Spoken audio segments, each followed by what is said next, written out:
Harara balhani madani buagara area renguri niur hejio military sarara hatu military bhara di tekke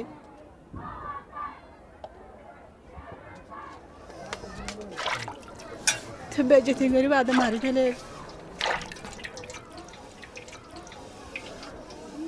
hara military kum majde intu kum majde intu zorgara de military ha tu gu ashil lomade tu fire go thaile ra samara aru tumare bele.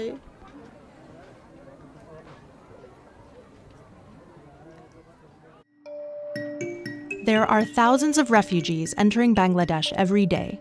They cross the border of Myanmar, where the state military has launched a violent offensive against an ethnic minority group, the Rohingya. The UN reported that since August 2017, about 400,000 Rohingya men, women, and children have fled their homes in Myanmar's Rakhine state. Reports claim that the military has been killing and raping the Rohingya and has set their villages on fire. Satellite imagery showing burned villages confirms those reports. It started in 1978 after a massive crackdown called Operation Dragon King forced about 200,000 Rohingya to flee to Bangladesh. Violence broke out in 2012 when 4 Muslim men were accused of raping and killing a Buddhist woman in Rakhine. Buddhist nationalists backed by security forces attacked Muslim neighborhoods, burned homes, displacing tens of thousands of Rohingya again. Human Rights Watch deemed it an ethnic cleansing campaign. By this point, the Rohingya were persecuted, disenfranchised, and stateless. An attack on August 25, 2017, left 12 police officers dead and sparked the current crisis against Rohingya civilians. A brutal retaliation by the state security forces has led to about 400 deaths and the mass exodus of about 400,000 Rohingya to Bangladesh.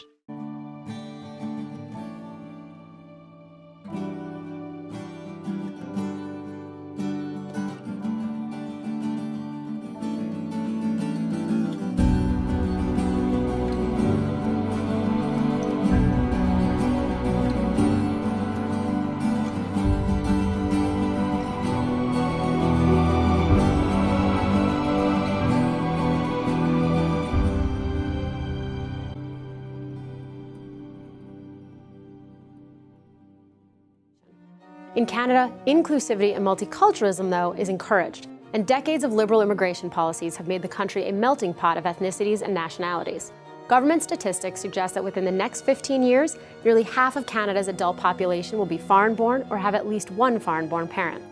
Unlike many other countries which resist immigration, Canadians tend to be extraordinarily welcoming. For instance, shortly after Prime Minister Justin Trudeau took office in 2015, his administration pledged to take in up to 50,000 Syrian refugees in less than 2 years, promoting the program with the hashtag #WelcomeRefugees. This was largely made possible by a law that allows private citizens to directly sponsor refugees. Coincidentally, this 1978 initiative was spearheaded by Trudeau's father, who wanted to take in thousands who were forced to flee repressive communist regimes in Vietnam, Cambodia, and Laos.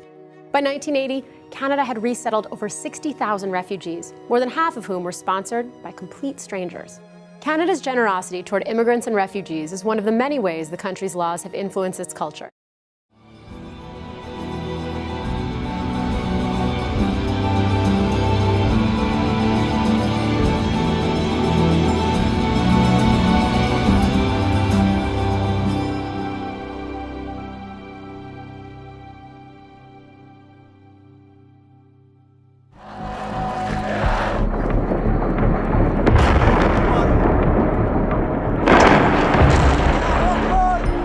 We didn't have to travel far from the capital to see total devastation in the suburb of Daraya.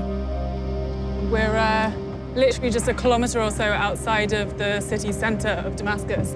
We're here in the suburb of Daraya town, which just a few years ago had about 80,000 residents here. Now, as you can see, it's been completely bombed to smithereens. This is actually one of the hotspots of the revolution, and the government has clamped down pretty harshly on them ever since.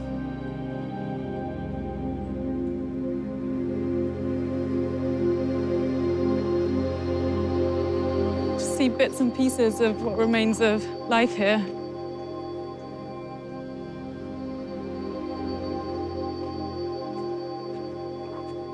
It's pretty insane to think that there were 80,000 people or so living here not so long ago, and now it's just a ghost town.